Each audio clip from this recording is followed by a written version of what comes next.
Well, hello, and welcome to that thing we call Curless Mania, where we like to talk all things pop, rock, and prog.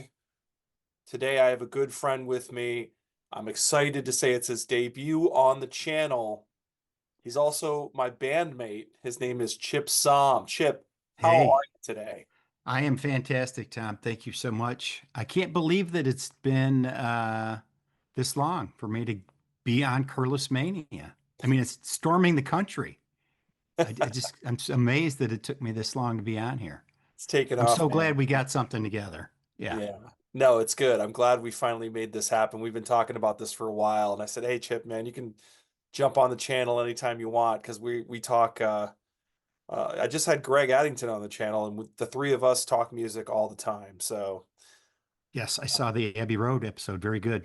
yeah. Loved it. Yeah, Chip Very goes back cool. further with Greg than I do. So it's, so yeah, so we're getting everyone on the channel, which is great. I'm so excited. This is sort of the vision that I had for it was, friends, anybody, any music people that want to get on the channel and want to talk, let's do it. Let's have some fun. Yeah, So and I've had people ask me, why haven't you been on there yet? Believe it or not. Yeah. People people want to know why haven't you been on the show? He's your friend, right? Yeah, what's going on? What's Yeah. happening? You Right. guys, why? I can't Right. believe you haven't been. And they know you're a big music guy too, so they're like, "Come on, man, get Right. on there." Yeah. I'm Um, glad we got it together. no, it's good. It's good. We finally figured it out. So yeah. So today we are here to, the other hurdle that we always have to get over is, okay, what are we going to talk about? Right. So Chip and I kind of got together. We talked a little bit and was like, one thing that emerged was because we do talk about this a lot, like in other forums, we'll talk about like albums that are like not really considered classic. And we're like, I don't know why. And like this album just did not get its just desserts. Like it's amazing. And of course, everybody hears everything differently. I get that. But a lot of times you have these lists of classic records and you just see the same ones over and over again and you're like, okay, yeah, that's a great record, but like, what about this one? Like, I can't believe this album's not on considered by most people to be like a classic. Because every song in my mind is just killer, five-star album, like from start to finish. And there's a lot of those where we kind of go, I cannot believe, like, I don't know what it is. It's just timing, or if the label screwed up, or like, or just people just it didn't connect with people for some reason or another, but it connected with me. And I don't know. Is that a good Oh, explanation? exactly. Yeah, and one of the other things about, I mean, everybody's seen the lists with Born to Run and Exile on Main Street and Revolver and London Calling and all of these, and not to take away from those being fantastic albums and albums that everybody should own and everybody should hear and know. But I don't think either of us took this as a challenge to come up with something that we're going to pull these three records or a record out of a hat that nobody's ever heard or is familiar with. I think we're just trying to find say these are records that some people heard these records, but for whatever reason they just didn't get elevated to that status of, oh my gosh, this is a go-to desert island disc for me. I don't understand why people are not in love with this record. Yeah. Yeah, and So, they might like to your point, these albums might be beloved by a certain cult or a certain niche yes. of people, but the wider public for some reason did not latch on to these albums. No, Um, I agree with that 100%. Yes. yeah, for some reason or another, and it's hard to, I mean, we're not going to get into that really. We're just going to talk about why we love these albums. So, Right. and it's really, again, it's just our opinion, but it's just one of those things where this is what these shows are for. It's to voice your opinion and to say, hey, this album I think is great. It's funny that we did this because the timing is interesting. I just saw that Andy Edwards is a pretty big YouTuber on about music. He's got like 55,000 subscribers or something, and he's a drummer, and he drummed. I believe he played with Robert Plant or something. So anyway, Oh, he's a big geez. YouTuber, and he just did a video that talked about the title of the video was "They told me this was classic, and I bought it and I hate it." So it's very interesting. It's Oh, almost like the other side of the coin of what we're talking about. inverted. Yeah, that's a great, that's a juicy topic as well. Yeah, I Yes. think that could be fodder for some great conversation. Yeah, Yeah, so there you very go. cool. So it's just interesting. I just found it literally just posted that not long ago. So Oh, so funny. we're doing That's the other funny. other side where we're saying, yeah, this is classic and we think it is. So we picked three records. I kept it real hard because believe me, this was tough to narrow it down to three. We were both talking about how hard it was to get it down to three records because it's we like both of us love so much music. It's just so hard. Like, are you kidding me? Three albums? But we're Sure. gonna have some like maybe some honorable mentions at the end. So I'm gonna let Chip kick this one off. I'm gonna say go ahead and we're gonna do two each, and then we'll pick our number ones. So Yeah, and so yeah, so I was gonna, for me, a disclaimer of, Tom and I talked a little bit before we started recording. Um, there are some fantastic records that might be off genre, might be a little too country or a little too. I had some things that, there's some classic jazz records. Obviously, it wouldn't do any good to get on here and talk about, Hank Mobley's Soul Station, but the records that I came up with, a little bit of a common theme with them. They were all, none of them are debuts. I've got no debut records. And they all, I think, for me personally, were big surprises from you weren't expecting this great a record to come from this band or this person, I don't think. Legitimately, I don't think anybody could have envisioned that this record was going to pop out of this person, this artist. So my first record is one of my favorite songwriters of all time. His first record came out in 1990, and I don't know that anybody heard it. Um, it was on Bar None Records. Maybe some people were familiar with that record label, and they're like, "Oh, okay, I'll give this thing a listen." Um, but 2 years later, he came out with a record that just blew my mind in terms of his songwriting, storytelling. Um, the folks he had playing on it were high caliber indie musicians, and it just gelled. One of those mad lightning in a bottle kind of thing, I think. So Freddie Johnston's "Can You Fly" um, came out in '92.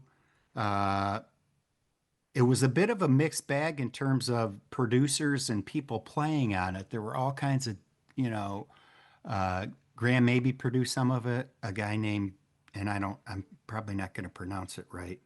Uh, I wrote it down. I don't have it. Newt Bond.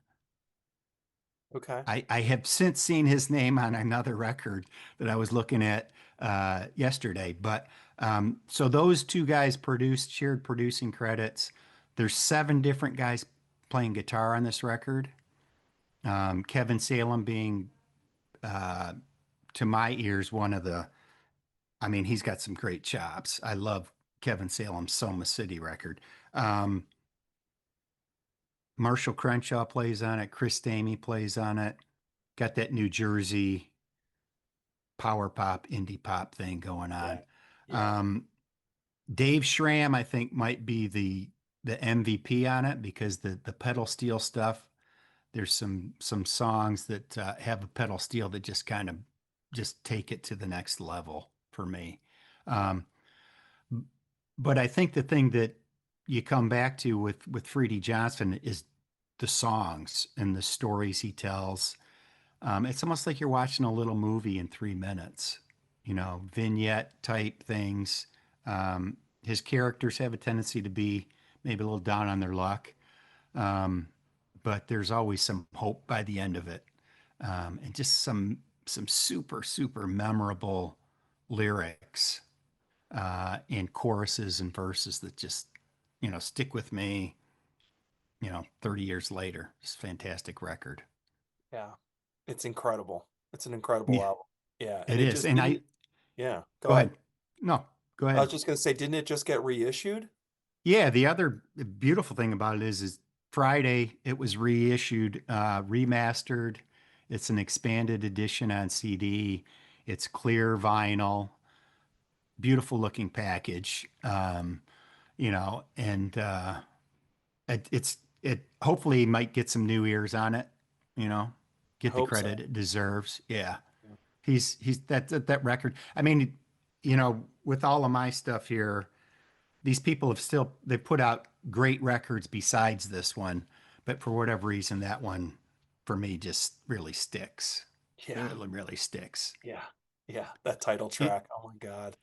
and I mean, I mean, the title track, and then you get like Wheels Wheels. and The Lucky One and Responsible and Sincere, and then he throws you this down tempo, The Mortician's Daughter, and Yeah. you're just like, Yeah. holy cow! I mean, it's like a movie in the title. I mean, you can Yeah. imagine this Yeah. whole movie. Yeah. Um, in the line, there's a ribbon written with last respects floating down the gutter. Come on, it's like that's Come not on. fair. Game It's over. not fair. It's not fair. Yeah. Yeah. So, on the wheels, on the floor again, on the handles with my shirt off stuff. It's just like, I got a lot of wheels down. Yeah. and Kevin Salem, I'm sure there's some it's pretty cool because I think Freedy does a decent bit of live stuff, like live shows on Facebook. Right. And he was recently did a show from Kevin Salem's studio. I haven't watched it yet, but I'm Okay. sure they were in timing with uh, the re-release of or the remaster version of this record coming out. I'm sure there's going to be a good bit of Can You Fly in there. So, Yeah. Yeah. No, it's but, that's a killer record. I mean, that is just we talk about Freddie Johnson all the time. I mean, just like yep, talk about somebody who's just an amazing songwriter and I mean, it's not only just the lyrics blow your mind, but the melodies do too. I mean, it's just a yeah, combination of both of those things. yeah. And he's just somebody that just as an artist generally, I just feel like, man, this guy should have been so much bigger. I just He don't should be understand it. huge. Yeah, and I've seen him live several times. Uh, with a band and without a band. I've watched these Facebook Live things. He's a fantastic guitar player Yeah. as well, Yeah. and an acoustic guitar. He's just like really, really good. Yeah. So, Yeah. I saw um, him live at Shuba's in Chicago, and what struck me, I think the most was just his voice too. Like his voice was just incredible. Like it just projected so well, and it yeah, sounded just like the record. Like, oh my God, this is sometimes you go see someone live and you're like maybe a little bit like, oh, it's not quite the same. I had no no issue. In fact, studio it was almost the opposite. Like trickery. I couldn't believe how strong it was. Yeah. Yeah, and Yeah. there's a story my Freddie Johnson story I love to tell is back in the day when I was working in record retail, right? He was in town. I was walking through the mall, Fairlane Mall in Dearborn, Michigan. And who do I see walking down the whatever the stairway but Freddie Johnston. And Wow. I'm like, hey man, what are you doing here? What is it? He's like, well, I was I had to buy this CD. I want to try and cover this song tonight. I'm like, oh yeah, what are you gonna do? It's like, um, oh, and now of course I'm gonna draw a blank. Um, oh, it's he was Matthew Sweet. He had picked up Girlfriend and he was gonna cover I've Been Waiting. Oh, nice. Okay. Yeah, and sure enough, he pulled it off. But I'm thinking, man, you should be playing all of your stuff. People should be buying your songs and covering your Right. stuff. So, Yeah, absolutely. but No, cool totally. dude, very good guy. Yeah, totally. No, that's a great pick. Great pick. Okay, So your turn, man.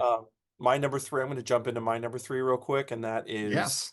and again, this was like game time. Some of these are game time decisions, but I had to go I had to go XTC English Settlement. I really think that a lot of people talk about Skylarking as the XTC record to the go-to, Right. and I just always come back to this one. It's a double album, but it's a pretty compact double record. It's not like I mean these days the CD would be longer than this. Um, yeah, I still got my sticker here. I'm trying to, but I bought the remaster version and it just sounds so good. It sounds amazing. And this album is just, I don't know, man. It's got everything I want, and it's just it's them at the height. It's them as a band at their height, in my opinion. They were a four-piece rock band at this time, and they were tight because they had been playing live for so many years together, and they were just really, really tight. You got the awesome tag team of Hugh Padgham and Steve Lillywhite producing the recording at the Manor in England. I mean, everything's in place. Dave Gregory has been in the band a little while now, and he's starting to feel comfortable.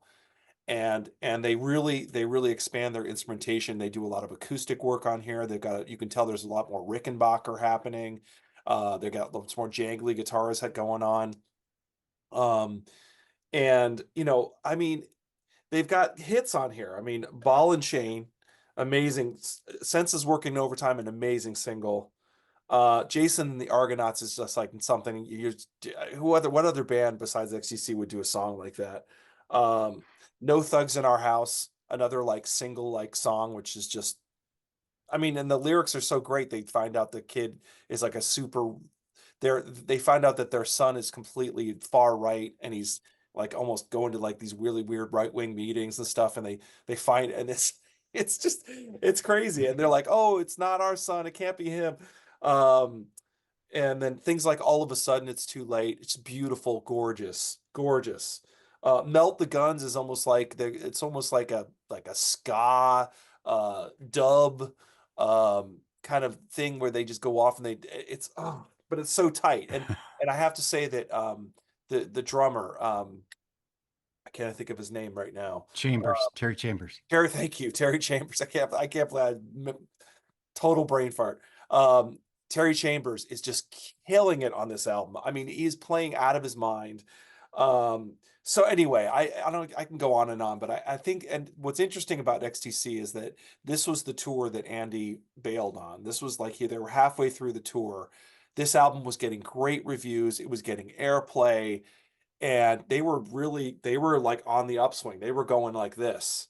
They had opened for the Police and gotten a lot of eyes on them recently because they had done that, and they started just really, they were, this album was good, selling well out of the gate.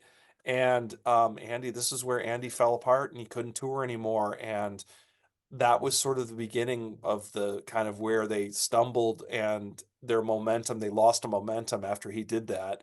And I think the label was like, what are you doing? What are you doing? The people, their manager was like, what are you doing? Like everyone was like, oh my God, this album could be huge. And I think it would have been. I think if they'd stayed on that tour and kept going, I think there would be a different outcome for XTC. Yeah, I think that's a, As a one of niche my favorite band as bands. they are. Yeah, they're a great, great band. And we had tickets to the tour that was supposed to happen. Um, That's right. yeah, we had tickets to no avail. I mean, it didn't happen, unfortunately. But I had seen him on the Black Sea tour with the Police, opening up for the Police here in Detroit.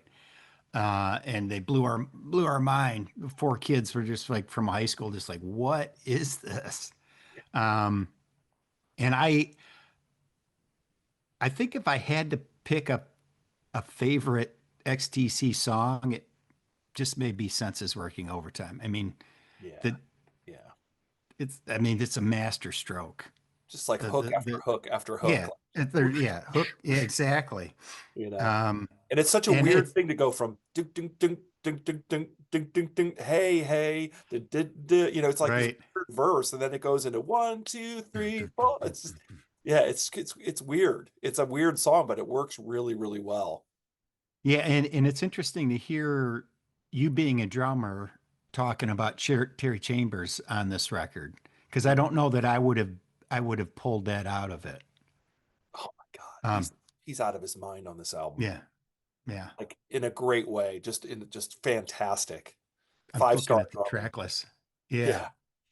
I mean, it's just unreal. I mean, so, and this was a way, what a way to go out. This was his last one with them. So, but yeah, Oh, was that the last one? that was the Was that his last last one? full album with them. And Okay. I think that, He was one of the guys that was like, "What is your problem?" When he wanted to stop touring, he was so angry, and Oh, that's right. he was not. So Yes, that didn't go well after that. But I just think this album is just so killer, and it just never gets mentioned. It always the Skylarking always gets mentioned, which I great. I love Skylarking. Don't get me wrong, but I right. just think this one doesn't get the attention that it should. No, I think it's a great record. I mean, that's when I got into them. I mean, Black Sea was the one that got me into them. I'd missed Yeah, the first couple. They didn't speak to me or I wasn't paying attention. Um, but after seeing them, Black Sea all of a sudden was on my radar. And then this thing came out. And I remember at the time, wasn't that initial pressing just really not very good, fidelity It- wise, sonic wise? that's very true. That could be very true because they were trying to fit too much on vinyl. Yeah, sonically it Um, didn't pop. I don't think So it popped as well as it should have. Yeah, probably a good call. cool. That might be Good, part good of it. record. Yeah, Good great, record. great album. I love it. Yes. Yep, So we already move on to my number two. yep, yep. My number two. So again, another artist that I don't think anybody was anticipating this. She was in a band. I didn't know the protocol of holding up the the CD or the vinyl. Of course, it would have to be CD since I don't It's have okay. much on I'll vinyl. put post production. I'll do it. Okay, cool. So she was in a band, had three records out. First record had a bona fide hit, MTV, splashed all over. Second record, not so much. Third record, even less. Goes to record a solo record, and it's like, does anybody really care? Is anybody really interested in what Amy Mann's got to say? Yeah. Right? Yep. I mean, Yep. oh, she's the Voices Carry girl, right? Yes. She's the one who Yep. sang Voices Carry, right? Yep. Well, kaboom! I got to tell you, man, this solo record fell on my lap and was like, holy crap. Yeah. Yeah. This is fantastic. Yep. And I mean, I think there's um, a lot of the credit, and I'm not taking anything away from her and the songs, but the way they got put together with John Bryan really made these songs happen. Yeah. Um, he was in um, the last Till Tuesday touring band, which is how they met. Oh, okay. Um, Okay. which I did not know about till I was reading, getting ready up for this show. Um, but he was in the last Till Tuesday touring band. Things fell apart after that. Amy Mann felt that she had started writing some songs with them and felt that they were working with him made her a better songwriter. So she continued on with that. Um, and I'm really, really, really happy that she did. Um, comes out in 1993, 13 tracks on it. Three or four things I wanted to mention about this record. 13 tracks. Initially, you could be like, that might be getting a little long in the tooth, but I think they did a great job sequencing it and the pacing of it. Um, they've got four or five mid-tempo things that they just placed in there perfectly. Fourth of July is batting in the three hole, which I think was just perfect. Um, and then there's a core of just really solid pop rock songs that just have hooks galore. Um, could have been anyone. Put me on top. I could hurt you now. Say anything. All of them have just the super melodic guitar solos. Roger McGuinn's playing 12 string guitar on one of them for Oh, crying out nice. loud. Yeah. I Yeah. mean, just Super guest. really, Yeah. yeah, really stuff that the solos were hooks as well as the lyrics and everything. Yeah. Um, Another thing about this record, the instrumentation on it is just, you know, there's a fine line between, hey, wouldn't it be a great idea if we put this on here on this song. And if it doesn't work, you got to have a producer that says, yeah, that's not really working. Yeah, I know you want sleigh bells on here, but it's not working, We right? struggle with that as musicians. We struggle with that making records. Exactly. Yeah. You're like, oh, I hear this on here, but if you try it out and it doesn't work, you got to be able to say that's not working. Yeah. But I'm looking at the list of instruments, and most of these are played by John Bryan: glockenspiel, vibraphone, harmonium, Chamberlin, pump organ, mellotron. And then I think it's either Brian's brother or his cousin or something. Um, Somebody's playing a bassoon and an oboe. Um, and to her credit, Amy Mann doesn't have to play the bass on every song. She plays pump organ on some songs. Some of them she just sings on. Some of them she plays acoustic guitar on. But her voice, is an instrument in of itself, I think. Very haunting voice, great singer. Um, so you combine that with the instrumentation, great lyrics. Um, in Fourth of July, she says, "What a waste of gunpowder and sky." That line just always sticks with me. Yeah. And then buried near the like must be in the 10 spot is "I've Had It," track called "I've Had It," which is a mid-tempo um, tune about a band you know, and how many songs have you heard about bands where they talk about the record label and they talk about being on the road and they're worn out and they're just trying to hang on to make it and all that Home Sweet Home. yeah, just there's a lot of songs out there that just don't you get like a third of the way into it and you're like, okay, I know where this is going. I've heard this. Um, but I've had it. It's just I mean, I get goosebumps every time I hear it. Yeah. And, she's talking about the band coming together into Boston and, um, again, just struggling to try and hang on. Or is this going to work out? Or is this it? I've had it.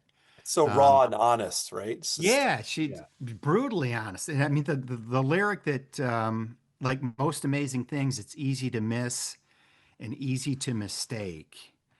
Um, it's just great lyrics. If Yeah. you're into pop rock, um, it's a record that should be on everybody's desert island disc, as far as I'm concerned. And she's done some great things since then. Um, Kind of like Freedy, we're talking about Yeah. Freedy. Yeah. Um, it's early on in their career. It's not their debut, and they're still making, great music. I think both of them. So Yeah. that's my number two. All right. Have you ever seen her?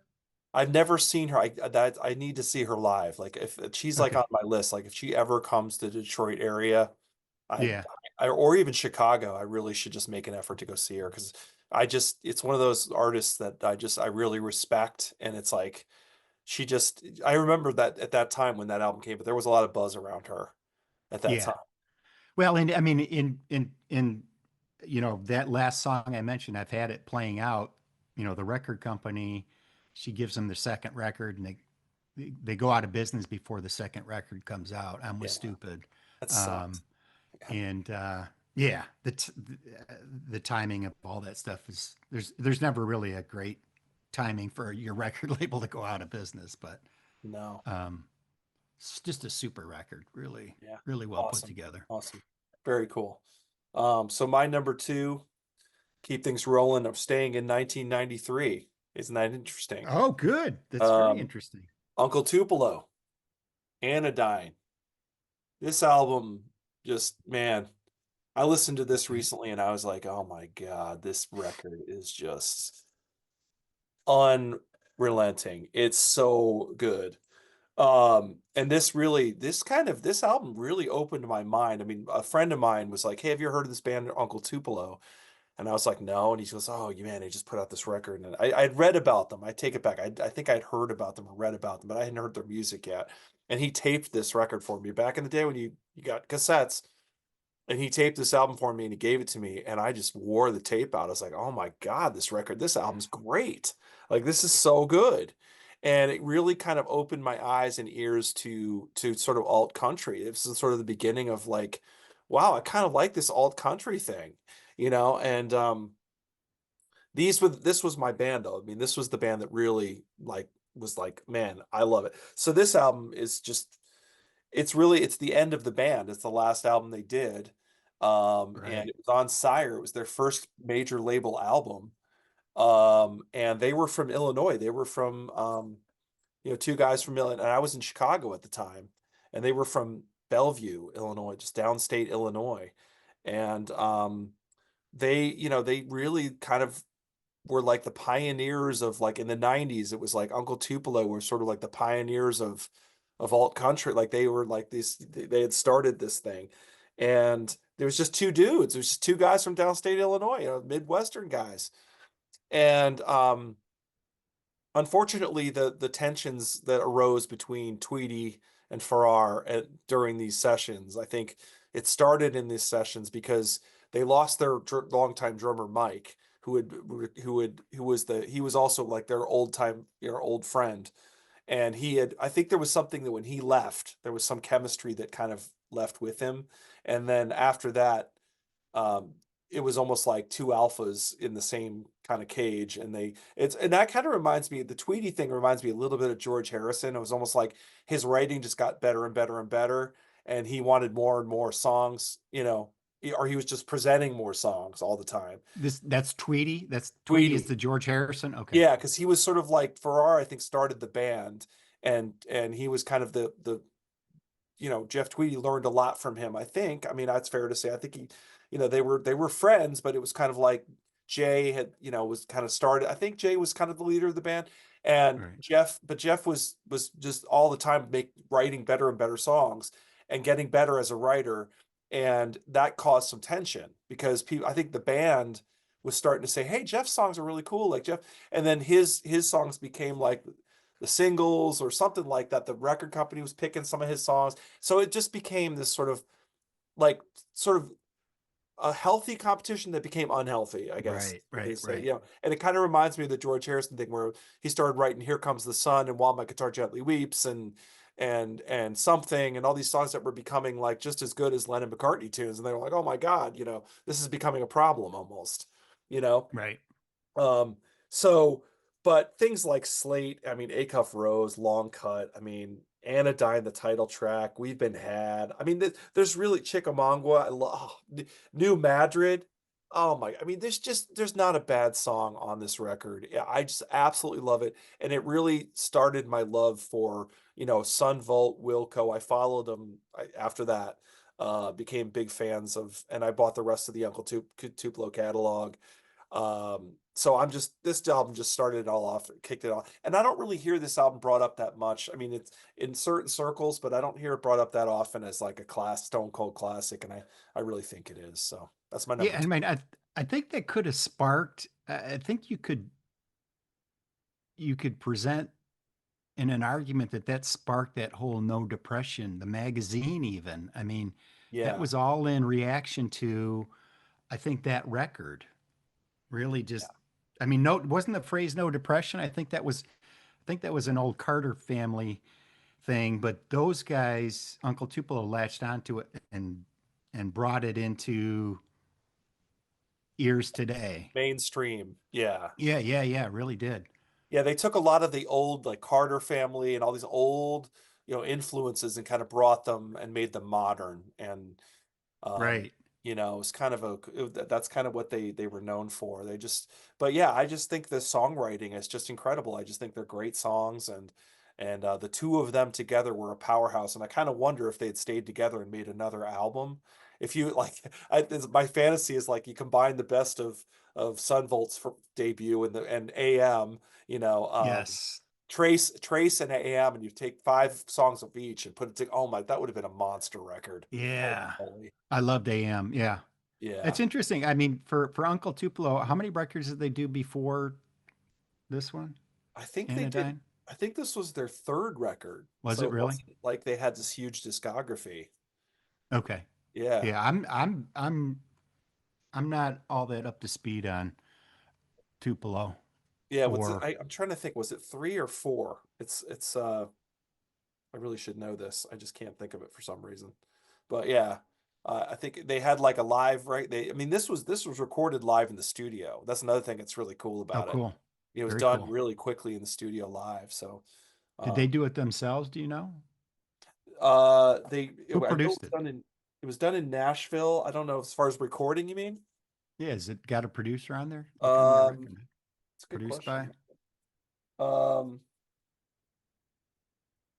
Brian Paulson, produced, Okay. engineered, mixed by Brian Paulson.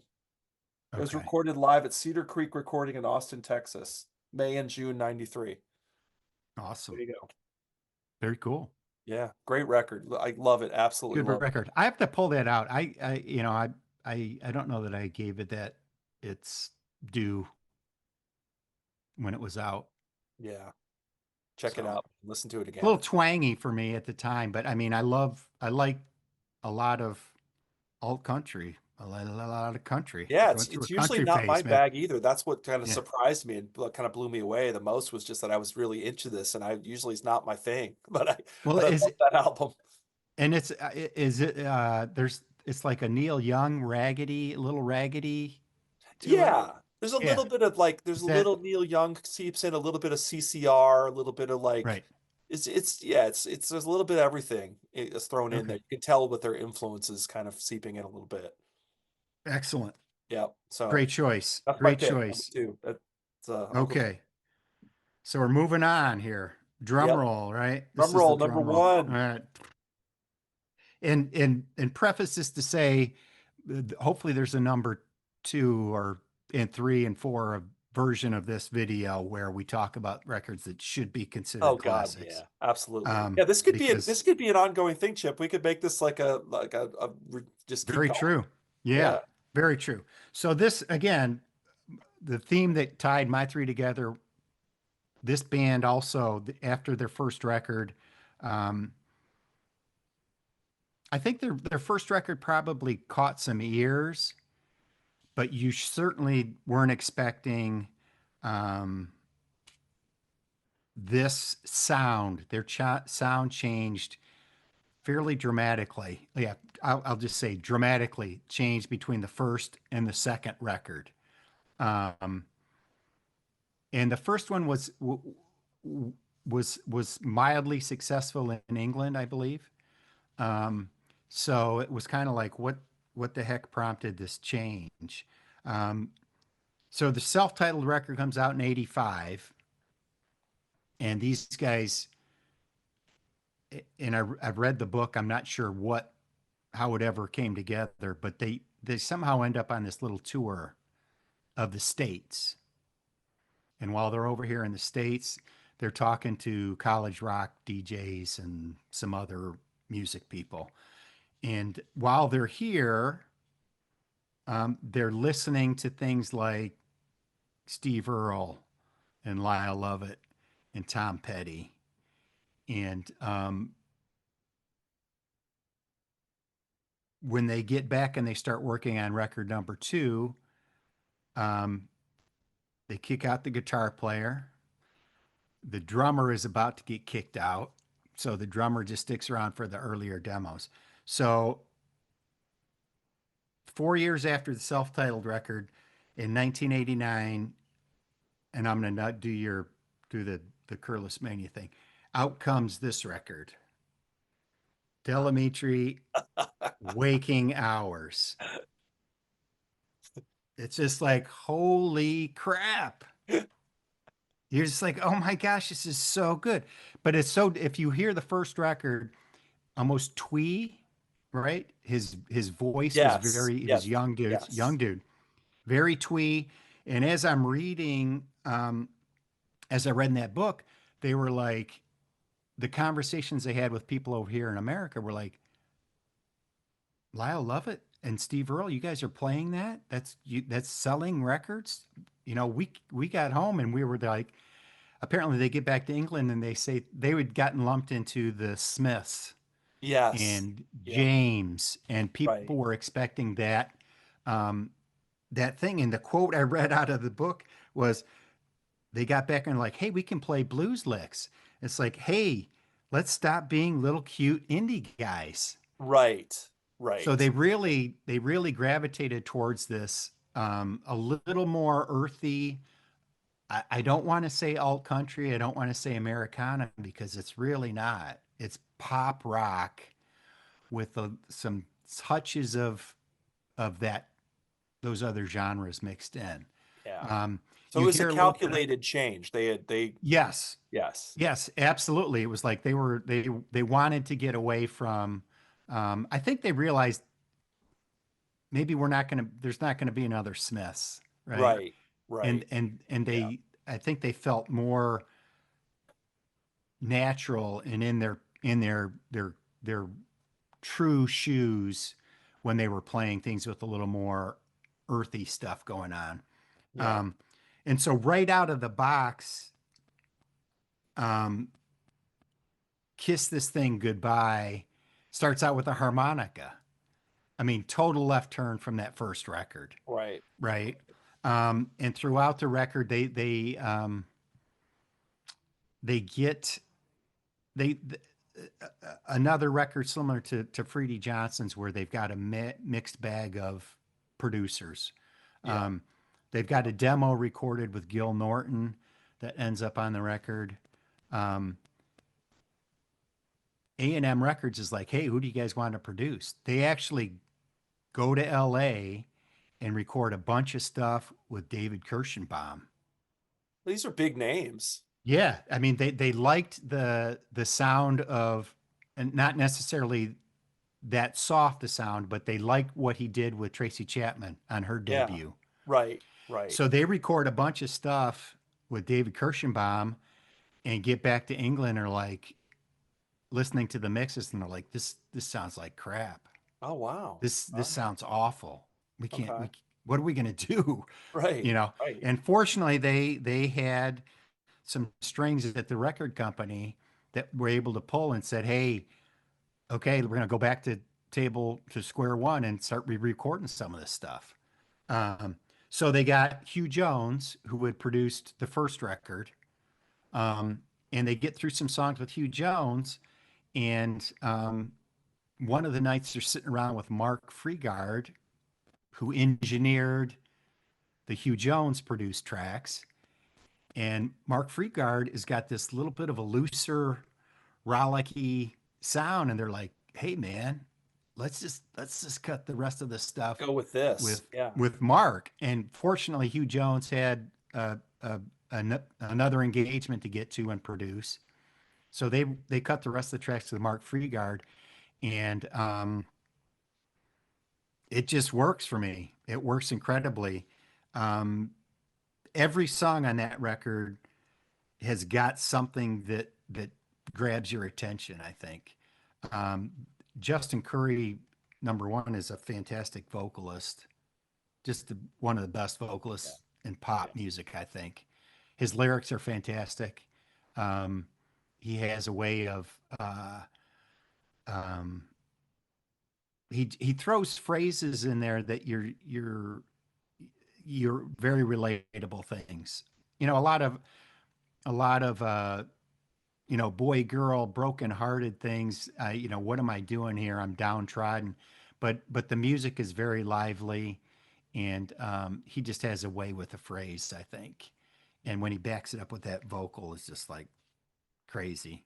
Stone Cold Sober is a track that I think um, is probably the song that got them their contract, they said, with A&M Records. But a track like You're Gone, um, buried at the end of side two, gets lost in the mix. And if you listen to that track, it's just a killer track. There's some slide guitar on there. Um, there's some very cool um, solo work on it. And so throughout this record, when you flip it over on side two, you start out with When I Want You, This Side of the Morning, a little more acoustic, less rollicking um, stuff on it. But I mean, you're looking at B-sides and stuff, and there's 14 B-sides that are Wow. album worthy. Wow. You know, eventually they make their way out, but I mean Right. that's it's you got two or Fun. three B-sides. That's just a ton of music. Yeah. And maybe the fact that it was, it took so long for this record to come out is they just accumulated some of this stuff. Yeah. Um, Yeah. but they had Stephen Irvine, I'm sorry, Steve Irvine from Lloyd Cole and the Commotions, Right. uh, played drums on 5 or 6 tracks. Blair Mhm. Cowan from Lloyd Cole's band played on a couple of tracks. They ended up getting a keyboardist, Andy Alston, who adds a lot of very cool parts, organ parts. There's some organ swelling. There's some very cool keyboard things that just really, really make this just the complete package for me. I mean, there's not a missed note on it. There's not a missed lyric on it. I think all 10 songs are just money for me. Yeah. Yeah. So See, I got to I see, you were saying something about getting to know that Uncle Tupelo better. I need to get to know the Delamitri better because I mean I'm sort of I'm getting into them slowly but surely. I obviously know Twisted is the album yep, I'm familiar with, and that's the one that was a yes. big hit on it. But there's a lot more to that band for sure. Yeah. Nothing ever happens is like and it without besides Roll to Me, which got was huge in the States, not so big in England. Hmm. Nothing ever happens is almost an anthem over in England. Yeah. Really, Yeah. and they close the record with it. It's just a brilliant, brilliant song. Very cool, Great man. piece of That's songwriting. So yeah. very cool. So Very cool. That's and yeah, and so there it is. And I wanted to read this to you. You know, a lot of times at the back of at the back of the records when they get into this, publishing stuff, yeah. it's just mumbo jumbo. Right. This thing says, thanks to Peter and Frida Stewart and everyone else who got us through the US 86 tour, this is what you made us do. Please accept this album as part repayment for all of your encouragement and unceasing hospitality. Many other thanks are due, but tough shit. Good luck and good night. Wow. All right. Which I All right. think is pretty cool. That's great. So I like that. That's good. anyway, That's good. yep. Because it was Another band. I don't know if you've not seen them live, um, and I guess to bring this full circle. So now lately, I mean today, um, Justin Curry, announced last summer that he's been diagnosed with Parkinson's. So oh, live show. I'm not sure how much they're going to be out doing live stuff, but back in the day, I saw them several times, and they just put on a killer show. really good live. Really Yeah. good show. Yeah. Great show. Not Brought just it. that's like the icing on the cake. You see them live and you're like, oh my God, they're incredible. Yes. Yep. Yeah. Yeah. Took it to So another level. So, yeah. Amazing. all right. There you go. So I'm there's ready. one. My number one I've debated about, but I'm just gonna go with I'm going with my original idea. The new original. I'm stuck in the 80s, I know. But I can't help it because I always this I went to a little bit of an intro. Basically, this band is known for as a one-hit wonder, and I just think it's so unjust. Like it's one of those bands you're like they are not a one-hit wonder. In fact, there's another YouTuber called Todd in the Shadows, and he does these videos called Train Records, and he'll just rip these albums apart, these records that were just like horrible albums that shouldn't have been made, kind of thing. And Oh, gotcha. he's really pretty harsh, but he's hilarious. He's very funny, and he's been doing this thing also lately called One Hit Wonderland or something like that, or One Hit Wonder something.